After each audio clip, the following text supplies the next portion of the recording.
Welcome to Freedom and Glory, Tales of American Spirit, where we share inspiring stories of resilience, courage, and hope. Join us as we celebrate the people and moments that define our nation's values and remind us that even the smallest actions can spark lasting change.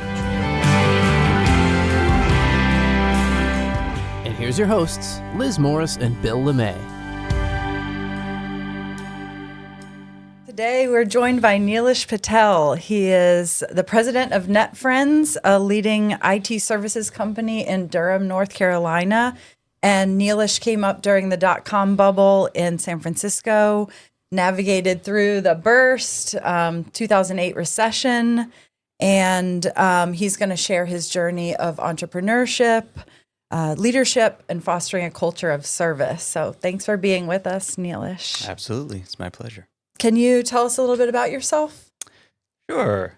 The common denominator for me through every experience I've had in my life is that I am just a lucky guy. I am literally the luckiest guy I know. I was lucky to be born in the United States. I'm lucky to have Lopa as my wife. We met in 2008. She's just been mind-bendingly awesome for my own personal mental health, 2 great kids, and a wonderful sister. I was born to 2 immigrant parents, so I'm a first-generation American. And my parents, my dad came here with $6. I know you hear that all the time, you know, and like it gets lower and lower every year, but he genuinely did come here with $6 and turned that $6 into not only following his own passion and living the American dream, but he was able to help hundreds of other people live their own American dreams. And so I was modeled, you know, grit, perseverance, you name it. Just I had a front row seat to it through the hotel business. You have your mom, your dad, Mm-hmm. and they have their perspective of this country and the American dream, and they put you to work in a hotel. That's right. Right? Yeah. Yeah. You know, it's interesting. I hear that a lot from people who are successful, that as a young kid, Mm-hmm. they're involved in something business-oriented. How did that impact you? I didn't appreciate it when I was younger. Probably not. So there was a lot of complaining. But I remember as an 11-year-old even, my sister's just a year younger. And so she was 10, I'm 11. And my parents would, their breaks in the day were later on in the evenings, like past 10 o'clock. And they would go and enjoy a cup of tea with their friends who also owned hotels that were nearby. And my sister and I would be running the motel, right? Looking back on it, that particular experience or those experiences have really shaped a lot of how I behave today. For one thing, it taught me to work well with my sister, because when my parents were gone, that's when we did the things that we weren't supposed to do, right? And so, sorry, Mom and Dad, but we had this huge satellite that got all kinds of channels, you know, on TV. And it was in a room that the satellite, we call it the satellite room, had monitors and little, you know, buttons and gadgets in it. And while they were gone, my sister and I learned to operate that stuff. So that was like my first introduction to technology. She and I learned to trust each other and you know, build on that trust. But I also learned to try things and fail, try something else and fail until we got to the goal of what we wanted, which is watching a show we weren't allowed to watch. Yeah, exactly. That's what I was thinking. Some kind of cartoon or whatever show you weren't supposed to watch. Yeah, exactly. Well, I mean, I think that really fosters a lot of independence. Mm-hmm. And I know, you know, you mentioned when we talked before that your mom and dad wanted you to be a doctor. Right. But, you know, you kind of wanted to do your own thing. I mean, what did you want to do? To be fair to my parents, being a doctor was something I think all of their friends wanted their children to be. Sure. It wasn't necessarily considered the safe route. The route that brought the most prestige, but also safety. But more importantly, it allowed you to help so many other people. I honestly did want to be a doctor, until I got into my junior year in college, and at that point, I realized that I didn't want to be a doctor, and I honestly, I was just kind of lost, right? So I didn't really know what I wanted to be, but I didn't want to be a doctor anymore. I started bouncing around from major to major. I was in biology, and I do have a biology degree today.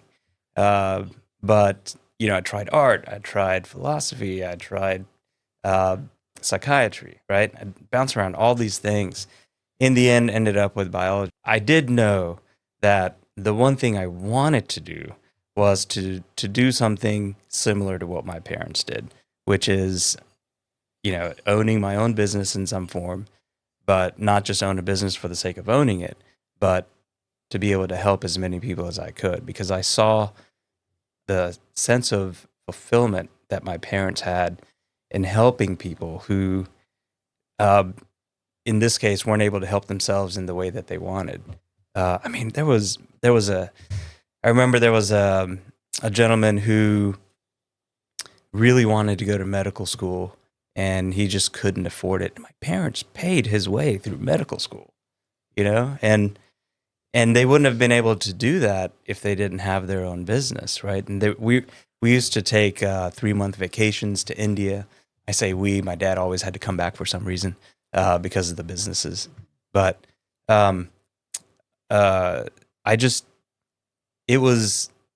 it became more clear to me as I became an adult what the right path was going to be.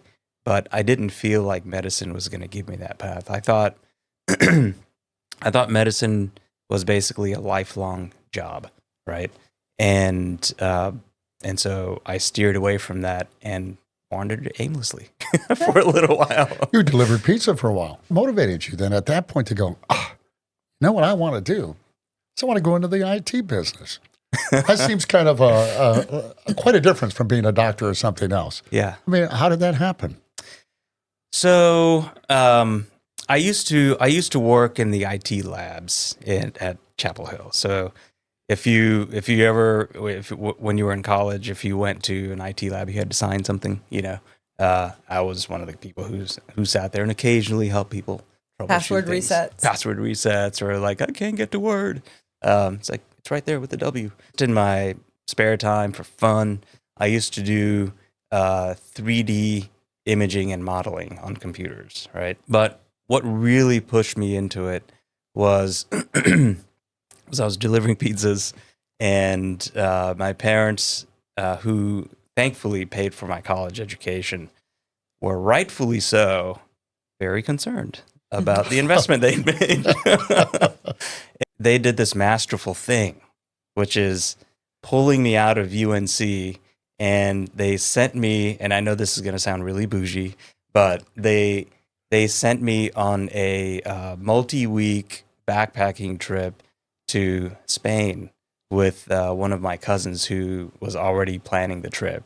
And so they pulled me out of Chapel Hill, got me out of the zone, the headspace that I was in.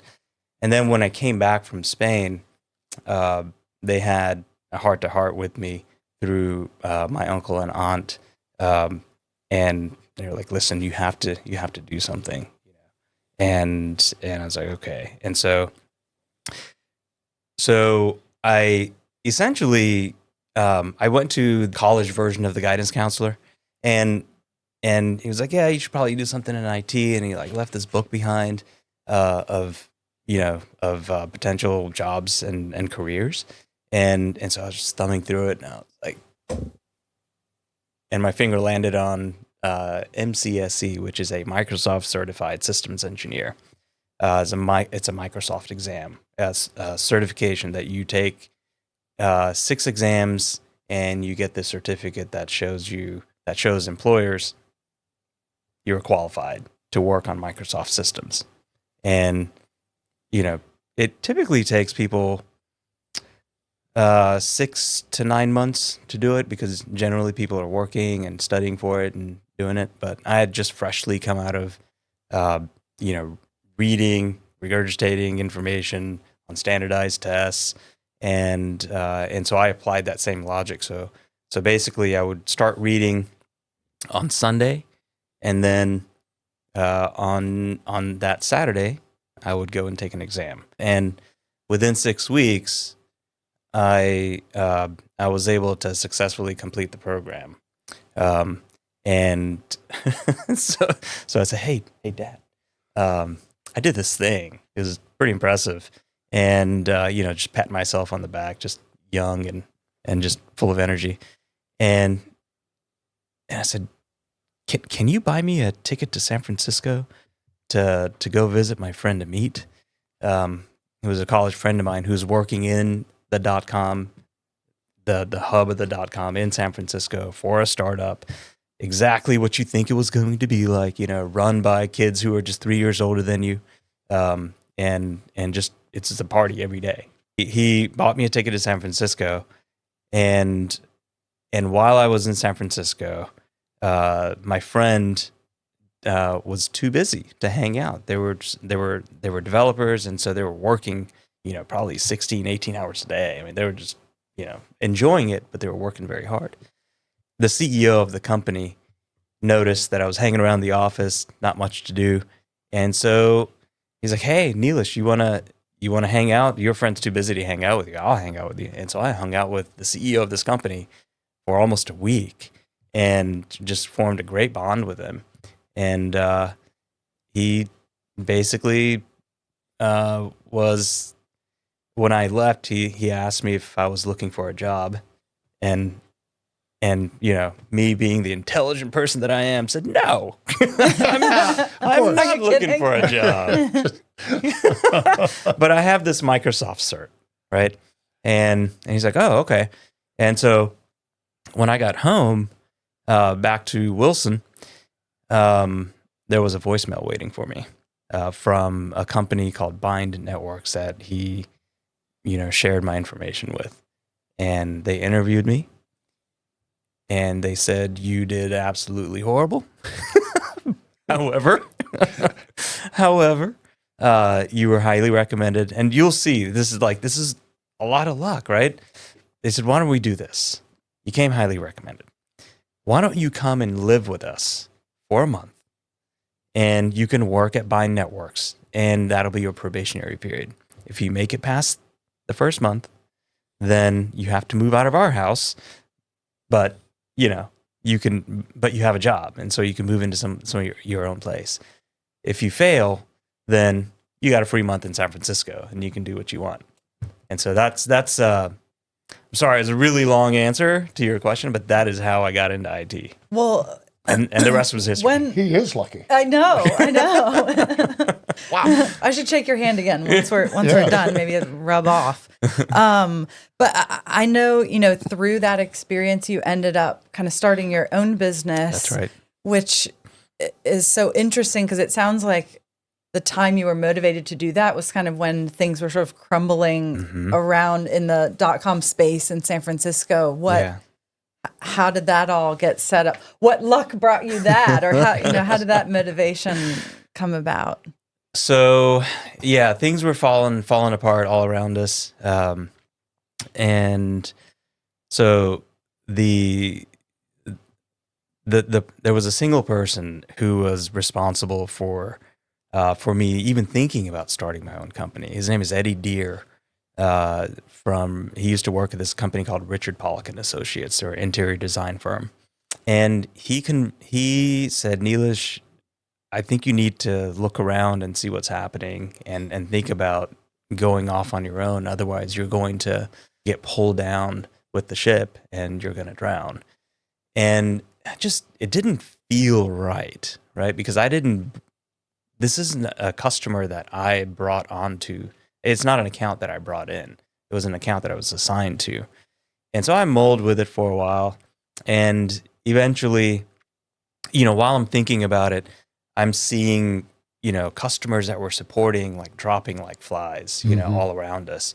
And I'm seeing people starting to get laid off within the company that I was working on. And every time it was super sad. There were tears. Nobody wanted to let anybody go, but it was just it was an unhappy situation, right? Even though we all really enjoyed working with each other. And so I said, okay, I think I probably should make a move. And I went and talked to the owners of the company, and it was a difficult conversation. I was lucky, and shocker. and they said, okay, why don't you take Richard Pollock and Associates? And so I started my company basically that day.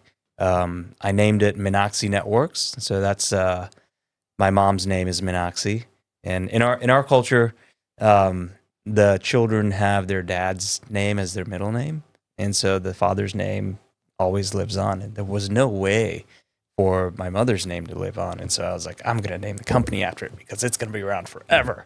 And if not, I'm going to print it on a T-shirt, and I'll have that T-shirt forever. Which I do. I have that T-shirt today.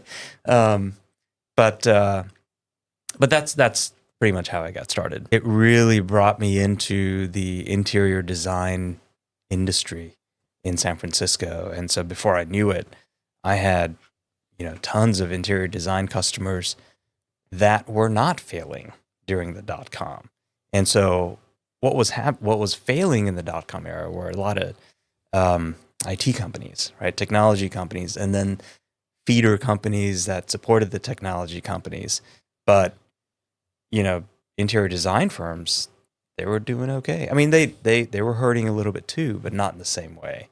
And so I got really lucky with this industry that I knew how to support. I knew how to like handle their large format printers, and I knew how to back their data up, and knew where to restore the files when things needed to get restored. Because I had an in to this industry that wasn't necessarily dying, my company was able to thrive when other technology companies weren't.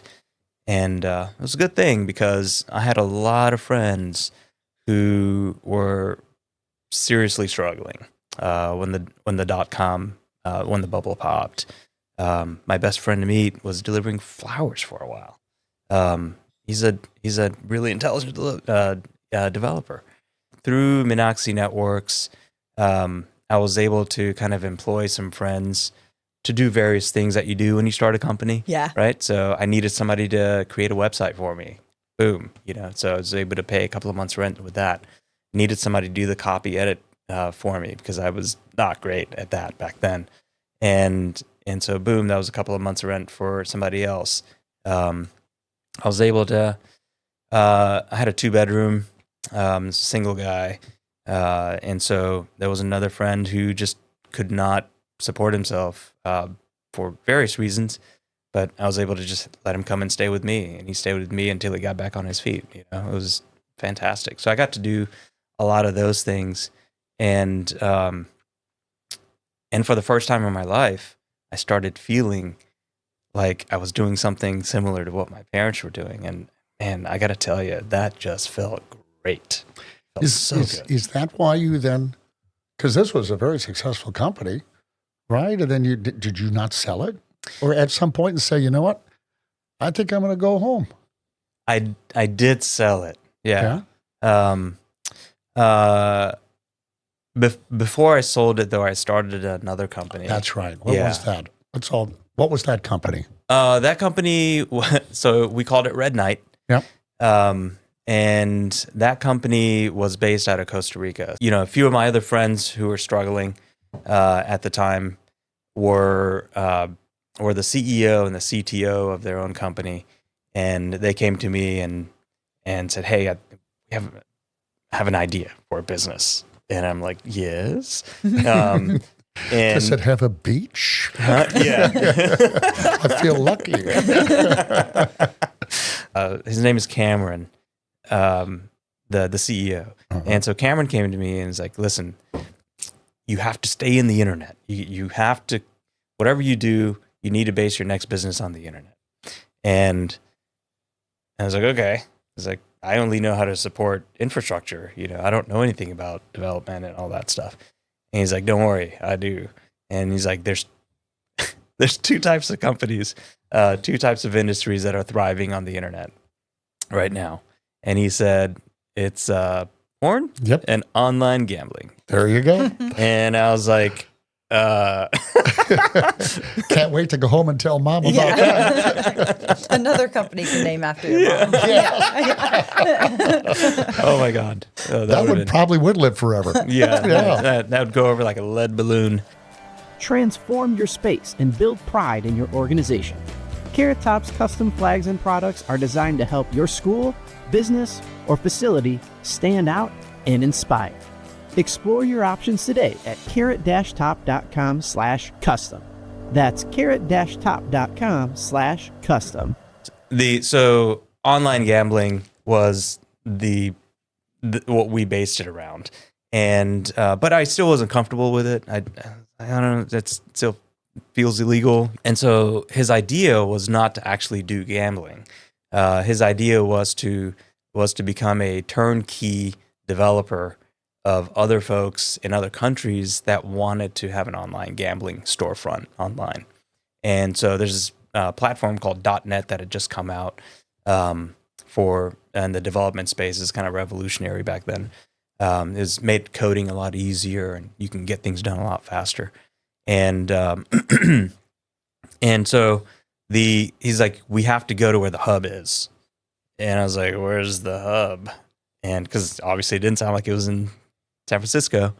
And he goes, Costa Rica. And I'm like, what? Costa Rica? Yes, sign me up. Yeah. And so we moved to Costa Rica to start this software development firm, basically, and tried to just make it a successful business. We were working, night and day to kind of build this thing. So my friend Cameron was the CEO. Our friend Chin was the CTO, and then I moved there with my girlfriend at the time, who was Colombian. She was comms because none of us spoke Spanish, and then I was cash daddy basically, right?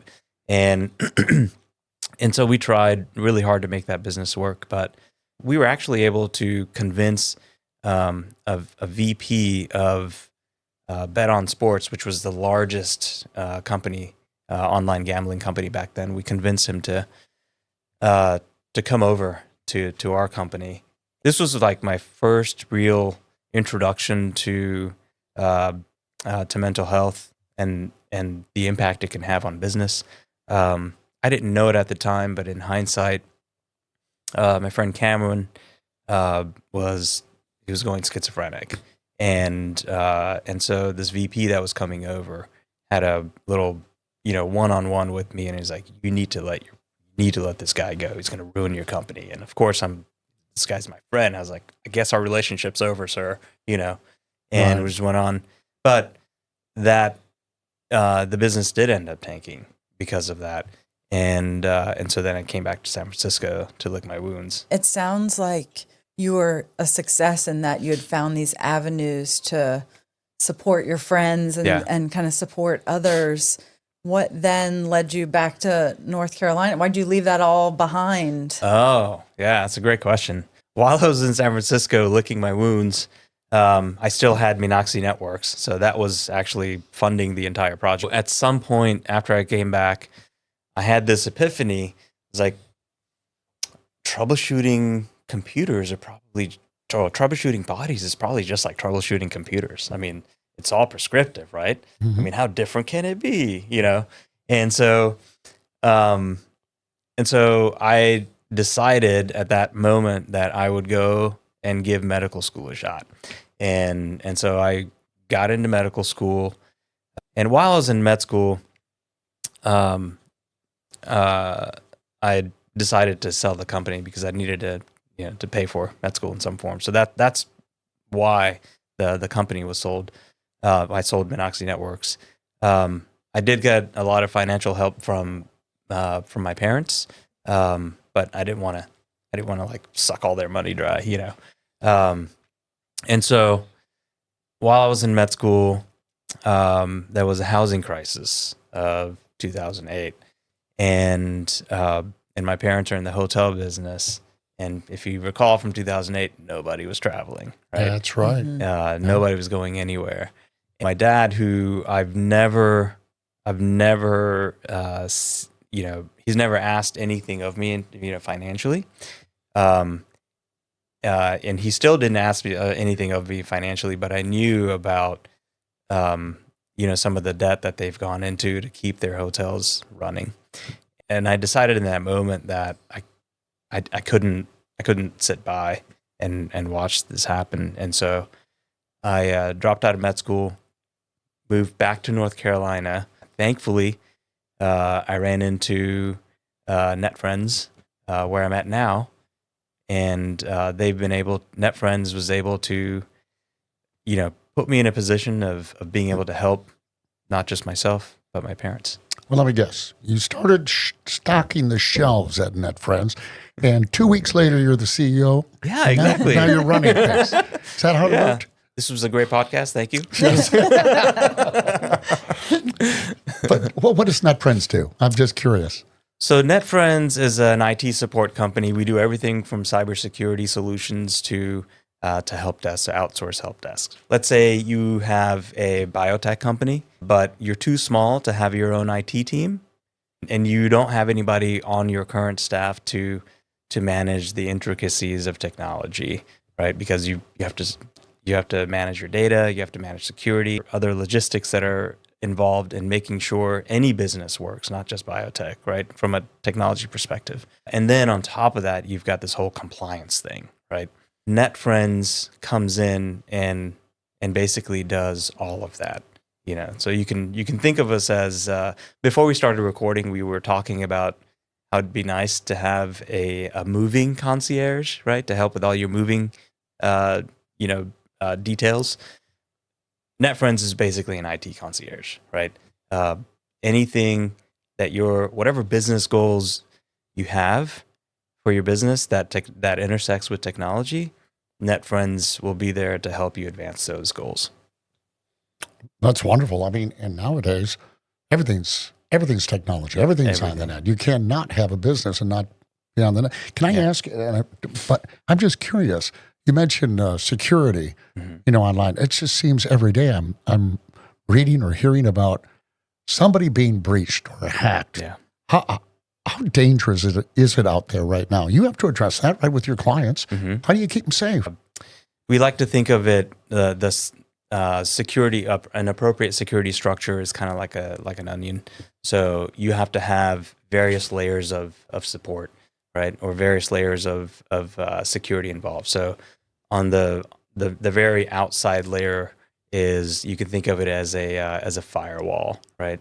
So the firewall is going to prevent inbound traffic into your network and malicious traffic, but it's going to allow the traffic that you want inside. And then beyond that, you have a layer of security with like your antivirus endpoint detection, right? So that's going to prevent you from downloading and opening files that are corrupt or not corrupt, but are malicious and can kind of blow up. And then you have a variety of physical security. So one of the solutions that we offer, you can shut down the ability for somebody to save something to a USB drive, for example. We have a customer in the biotech space who there are a lot of international eyes on them, and they are seriously concerned about international espionage, right?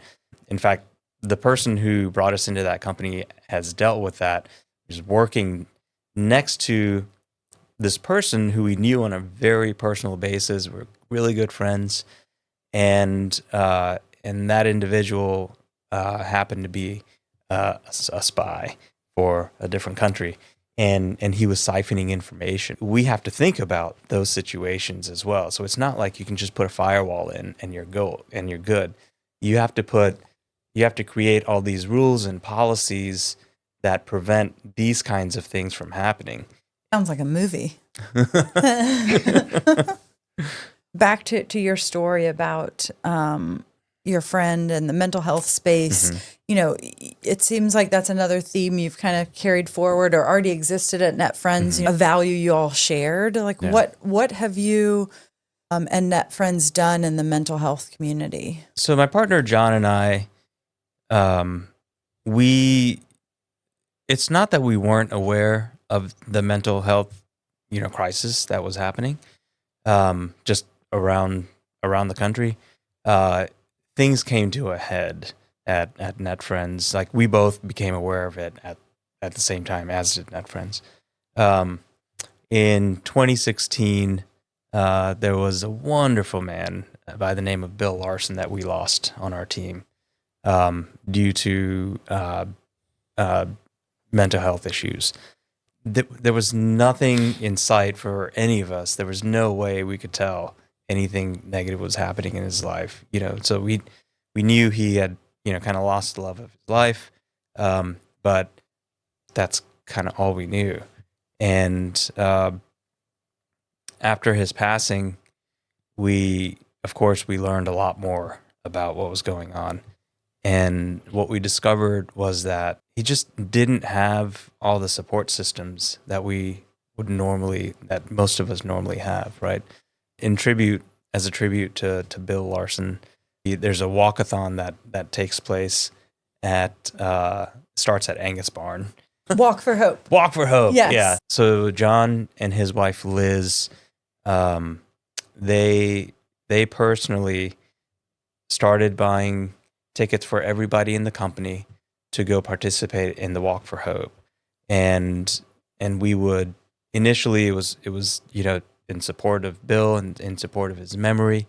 So one of our marketing folks, Susanna, said this beautiful thing, which is, there's two deaths. There's your physical death, and then there's the death of the memory. We're determined to not let Bill's memory die. And so year after year, John and Liz personally make sure that the memory stays alive. Everybody from NetFriends would go. Families invited as well, and we would all go and walk. And it's a great walk. I don't know if you guys have ever walked from the Angus Barn into the Umstead and back. It's beautiful. It's beautiful, and it's like a fair atmosphere. There's all these booths and games, and it's a wonderful event to bring awareness to the cause. But over the years, it's not that we're still doing it in the memory of Bill.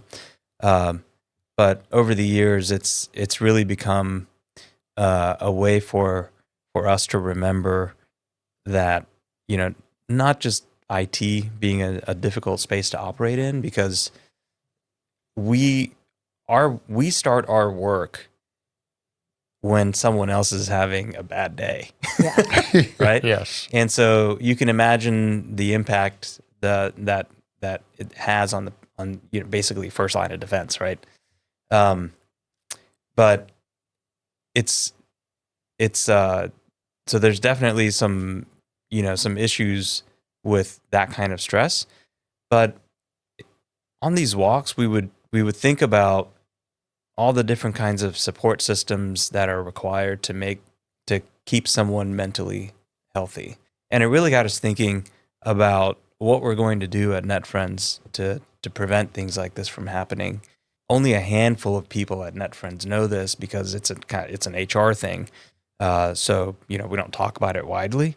But since we've started implementing some of the things that we've done intentionally, we've heard from multiple people that the culture at NetFriends literally saved their lives because they had suicidal ideations.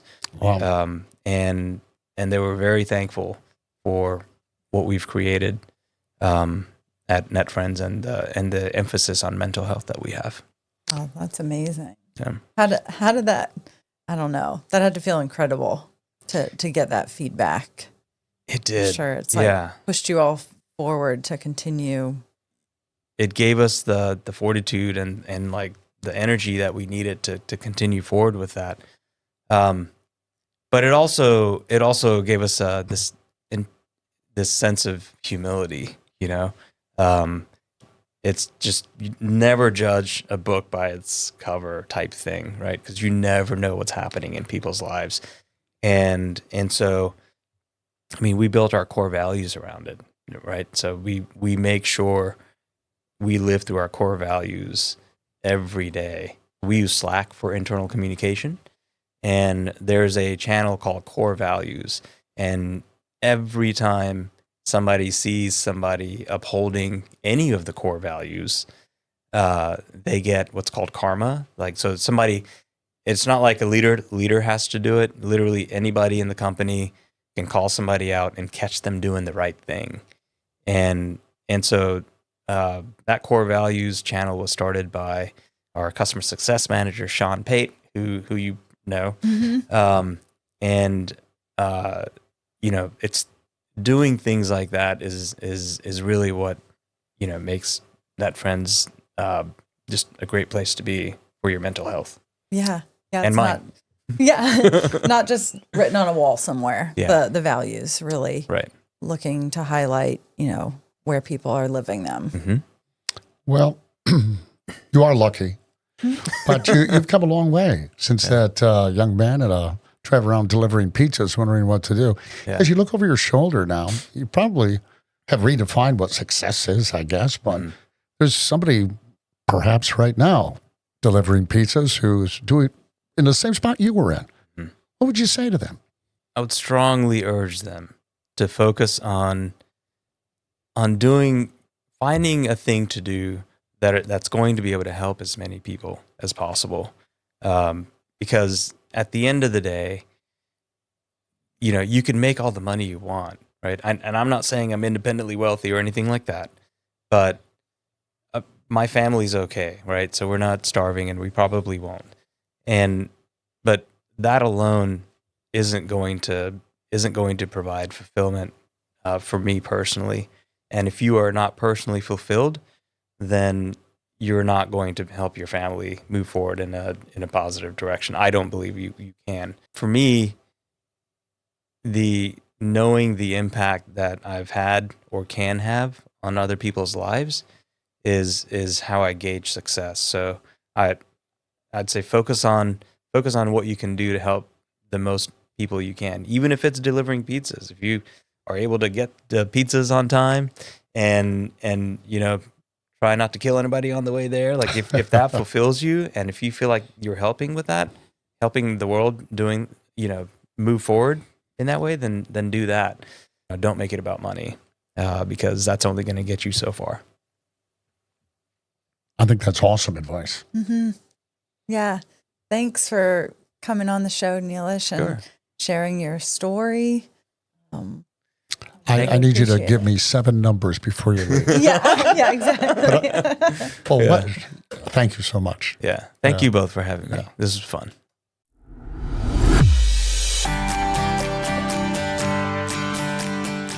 I thought it was hilarious how Neelesh, kept mentioning his luck. And I think obviously luck had a big impact on his success. But I think it also downplayed, some of the amazing kind of decisions that he made and how he really leaned into uncertainty as he sort of ran his knees up against things, as he ran into obstacles. He was able to kind of pivot in these ways that also led to his success. Well, obviously he's a humble man.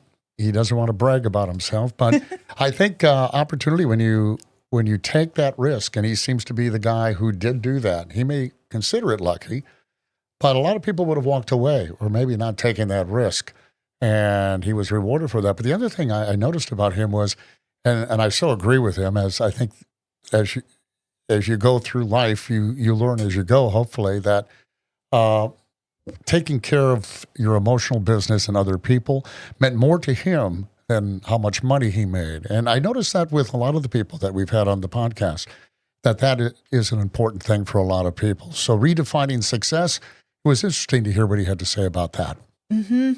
Yeah, I wonder if, over your life, like first you're going after money and fame, and then it feels like, Dwight, the other entrepreneur we spoke to, Mr. Holt, the veteran, it turns into the your relationship with others, the impact you can have on them. And Absolutely.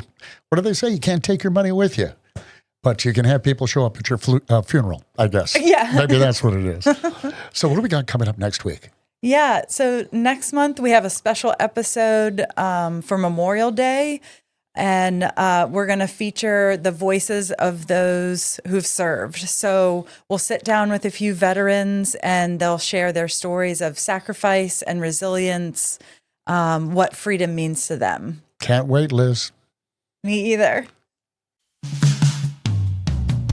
Thank you for listening to Freedom and Glory, Tales of American Spirit.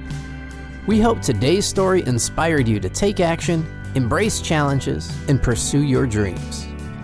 To explore our collection of American-made flags and products that celebrate resilience and craftsmanship, visit us at carrot-top.com.